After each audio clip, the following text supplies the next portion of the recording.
আসসালামু আলাইকুম ওয়া রাহমাতুল্লাহি ওয়া বারাকাতুহু। এই মুহূর্তে বড় খবর।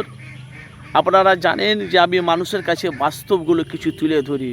আপনারা জানেন লোকসভা নির্বাচনে ভোটে নওশাদ সিদ্দিকী 17টা প্রার্থী দিয়েছিলেন। 17টার মধ্যে যখন গোনা না হয় আইএসএফের খাতা খুলিনি, শুধু আইএসএফের নয় সিপিএমের খাতা খুলিনি, পুরো জিরো হয়েছে। তো ভাই লোকসভা নির্বাচন ভোট যখন হয়ে গেছে, এখন ভাই আস্তে আস্তে দেখছি আইএসএফ থেকে সব তৃণমূলে যোগ দিচ্ছে। ভাই হাওড়া জেলাতে একটা মহিলা আইএসএফ ছিল, তৃণমূলে যোগ দিয়েছে। আসমা বিবিকে তো আপনারা জানেন যে পশ্চিমবাংলার মানুষ আনাচাকানে প্রায় মানুষ জেনে ফেলেছে যে আসমা বিবি 2021 থেকে 24 পর্যন্ত নওশাদের সাথে যুক্ত, মানে আইএসএফে ছিল। সে এখন তৃণমূলে এখন যোগ দিয়েছে, ভালো করে বুঝবেন। কিন্তু আইএসএফের দলটা আমি দেখেন ভাইজান, আমি যা বলি সরাসরি বলি ভাইজান। তো আপনারা বলে যে 2025 মনে হয় তোমার বিধায়ক মানে একটাই ভোট আছে, মানে মুখ্যমন্ত্রীর ভোট হওয়ার আগে একটা ভোট আছে, বিধায়ক একটা ভোট আছে।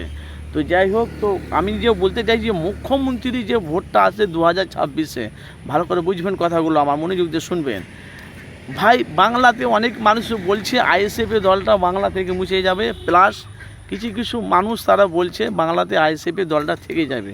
তো ভাই বলা বলি কথা, জনগণ সাধারণ মানুষ যারা পশ্চিম বাংলার আনাচে কানাচে, আপনারা জানেন যে বাংলাতে প্রত্যেকটা মানুষের ঘরে ঘরে আইএসএফের দলটা বাংলায় পৌঁছে গেছে, ভালো করে বুঝবেন, পৌঁছে গেছে।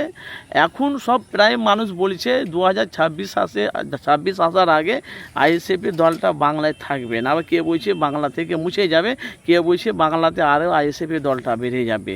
অবশ্যই আপনারা মূল্যমান, আপনারা কত মতামত আপনারা জানাবেন। 2026-এ আইএসএফের দলটা থাকবে না মুছে যাবে। কিন্তু ভাই আমরা দেখেন পশ্চিম বাংলাদেশ দেখতে পাচ্ছি, আমরা বুঝতে পারছি তো আইএসএফের যে একটা ঝলক ছিল, যে আইএসএফের যে একটা নূর ছিল, যে আইএসএফের একটা চাহিদা ছিল, সে আইএসএফের দল চাহিদার ঝলকটা কিন্তু আস্তে আস্তে বাংলাতে কমে যাচ্ছে।